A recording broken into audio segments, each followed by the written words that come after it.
Ego பிரச்சனை இல்லாமல் இருக்க என்ன செய்ய வேண்டும்? ஒரு பெண் கணவரின் எதிரில் குனிந்த தலை நிமிராமல் இருக்க வேண்டும். ஒரு பெண் குனிஞ்ச தலை நிமிராமல் இருக்கணும்.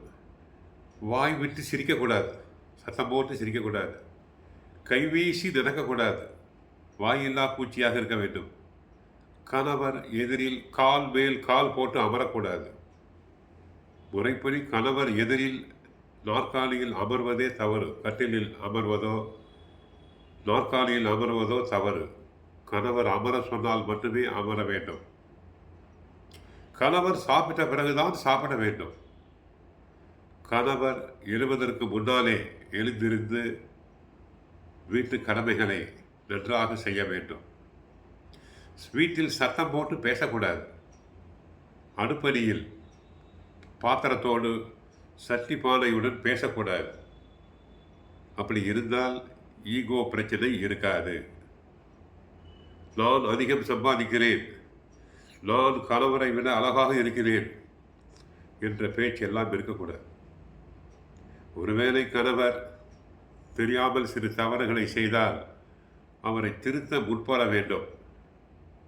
அடிக்கடி சண்டை போட்டுக்கொண்டே இருந்தால் பிள்ளைகளின் உடல் நலம் மனநலம் பாதிப்படையும்.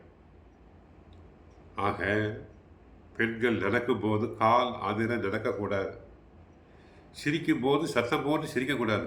கணவர் எதிரில் பணிவாக இருக்க வேண்டும். இப்படி இருந்தால் ஈகோ என்ற பிரச்சனையே வராது. ஒருவேளை குடும்பத்தில் சண்டை சச்சரவுகள் இருந்தால் அடிக்கடி கோயிலுக்கு செல்லுங்கள், சுந்தரகாண்டம் பாராயணம் செய்யுங்கள். தங்களுக்கு நன்மைகள் அனைத்தும் நடைபெறும். வீட்டில் பெரியவர்கள் மாமியார் மாமனார் இருந்தால் சேவை செய்ய வேண்டும். ஒரு மருமகள் மாமியார் மாமனாருக்கு சேவை செய்தால்தான் அவருடைய பிள்ளைகள் அவளுக்கு சாப்பாடு போடுவர். இல்லாவிட்டால் முற்பகல் செய்யின் பிற்பகல் விளையும் என்பதாகிவிடும். மாமியார் மாமனாரை எதிர்த்து பேசக்கூடாது. அதற்குத்தான் ஜாதகத்தில் ராசி அதிபதி பொருத்தம் இருந்தால் மாமியார் மாமனாருக்கு சேவை செய்வார். பணம் ஒன்றையே குறிக்கோளாக நினைக்கக்கூடாது. பணம் என்பது money is a paper plate என்றனர். பணத்திற்கும் சந்தோஷத்திற்கும் சம்பந்தமே கிடையாது. அடிப்படை வசதி இருக்கிறதா, அது போதும். குடித்தனம் உள்ள ஒரு வீடு, குடியிருக்கும் வீடு இருக்கிறதா, உடுத்த உடை இருக்கிறதா, படித்த படிப்புக்கு தகுந்த மாதிரி உழைப்பு இருக்கிறதா, நேர்மை இருக்கிறதா, போதும். அடுத்து அதிகாலையில் எழுந்து பழக வேண்டும். கணவருக்கு முன்னாலே பெண் எழுந்து தன்னுடைய கடமைகளை செய்ய வேண்டும். ஆக இப்படி இருந்தால் ஈகோ ப்ராப்ளம் இருக்காது. ஒருவேளை லக்னாதிபதி கெட்டு போயிருந்தால் அந்த லக்னாதிபதி எதுவோ, உதாரணமாக மேஷ லக்னமாக இருந்து லக்னாதிபதி செவ்வாய் நீச்சம் அடைந்திருந்தாலோ, கடகராசியில் நீச்சம் அடைகிறார், இல்லாவிட்டால் மறைந்திருந்தாலோ என்ன செய்யலாம்? முருகன் கோயிலுக்கு செல்லுங்கள், நன்றாக வழிபடுங்கள், கந்த சஷ்டி பாராயணம் செய்யுங்கள். ரிஷபராசியினராக இருந்தால் சுக்கிரன் கன்னி ராசியில் நீச்சமாகி விட்டாலோ மறைந்து விட்டாலோ கணவரிடம் அன்பான உறவு இருக்காது. வெள்ளிக்கிழமைகளில் மகாலட்சுமி கோயிலுக்கு சென்று நன்றாக வழிபடுங்கள். ஈகோ பிரச்சனை இருக்காது. மிதுன லக்னமாக இருந்தால் புதன் நீச்சமானால், புதன் மீன ராசியில் நீச்சமடைகிறார். அவ்வாறு இருந்தால் கோயிலுக்கு சென்று வழிபடுங்கள், பெருமாளை வழிபடுங்கள், நன்மைகள் நடைபெறும். கடக லக்னக்காரராக இருந்தால் சந்திரன் விருச்சிகத்தில் நீச்சமடைகிறார். கோயிலுக்கு சென்று வழிபடுங்கள். அடுத்து சிம்ம ராசியினருக்கு சூரியன் துலாம் ராசியில் நீச்சமடைகிறார். சூரியன் கோயிலுக்கு செல்லுங்கள், சிவனை வழிபடுங்கள்.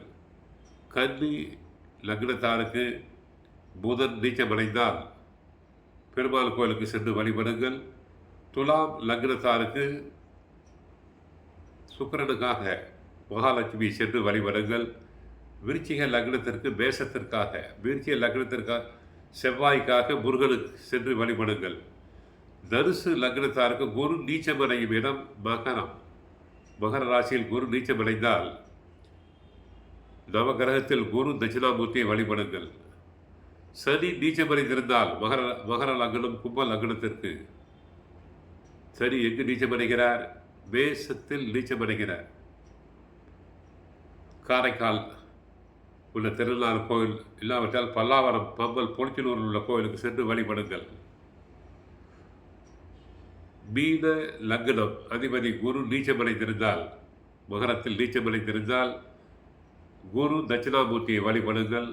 நன்மைகள் பெறுவீர்கள். வாழ்க்கை பயணம் என்பது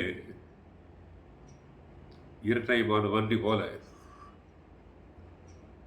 ஆகவே வாழ்க்கையில் தேவை பொறுமை, சகிப்புத்தன்மை, நிதானம்.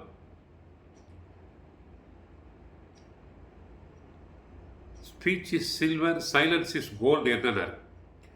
எந்த அளவுக்கு நாம் பேசாமல் இருக்கிறோமோ அந்த அளவுக்கு குடும்பத்தில் அமைதி நிலவும். அதிகம் பேச பேச எனர்ஜி தான் வேஸ்ட் ஆகிறது. அடுத்து பெண்கள் அடிக்கடி வாரம் 2 முறையாவது கோயிலுக்கு சென்று வழிபடுங்கள். குடும்ப கஷ்டங்கள் அனைத்தும் விலகும். நல்ல புஸ்தகங்கள், சுந்தரகாண்டம், நாராயணியம், பகவத்கீதை போன்ற புஸ்தகங்களை படியுங்கள். அனைத்தும் நடைபெறும். வாழ்க வளமுடன்.